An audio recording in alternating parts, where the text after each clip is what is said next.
السلام علیکم، میں ہوں عدیل اور آپ ہمارا یوٹیوب چینل دیکھ رہے ہیں نیم اردو بائی عدیل۔ آج کی اس ویڈیو میں بات کرنے والے ہیں امراح یا امراحہ نام کے بارے میں۔ اس نام کی لڑکیاں کس طرح کی ہوتی ہیں اور ان کی مفید باتیں کون سی ہوتی ہیں اور ان کا میننگ وغیرہ سب کچھ آپ کو بتائیں گے، تو آپ صرف ایسے کی ویڈیو لاسٹ تک ضرور دیکھیے گا۔ سب سے پہلے بات کر لیتے ہیں امراحہ کا نام کے معنی کی، جس کے معنی ہیں اچھی خبر یعنی گڈ نیوز کے اس کے معنی ہوتے ہیں۔ اگر ہم ان کے تخلیق زبان کے بارے میں بات کریں تو یہ ایک عربی زبان کا نام مانا جاتا ہے، جنس لڑکی ہوتی ہے یعنی لڑکیوں کے لیے نام ہے۔ اور اگر ہم اسلام کے مذاہب کی بات کریں تو یہ ایک مسلم نام مانا جاتا ہے۔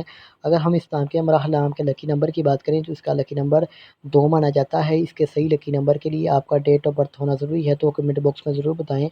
اگر ہم اسلام کے بہترین وقت کے بارے میں بات کریں تو 7 PM سے لے کر 9 PM تک ان کا بہترین وقت مانا جاتا ہے۔ اگر ہم موفق دانتوں کی بات کریں تو دانتوں میں چاندی اور تانبا شامل ہوتا ہے۔ اگر ہم اسلام کے موفق رنگ کی بات کریں تو پیلا، نیلا اور سرخ رنگ شامل ہوتا ہے۔ اگر ہم اسلام کے موفق دن کی بات کریں تو منگل اور جمعرات شامل ہوتا ہے۔ اگر آپ کی ویڈیو آپ کو پسند آئی ہو تو پلیز ہمارے چینل کو سبسکرائب کیجیے گا اور ساتھ والے گھنٹی والے بٹن پر بھی ضرور کلک کیجیے گا۔ کسی بھی نام کے ریلیٹڈ میننگ چاہتے ہیں تو کمنٹ باکس میں ضرور بتائیے گا۔ تو thanks for watching this video. خدا حافظ، ٹیک کیئر۔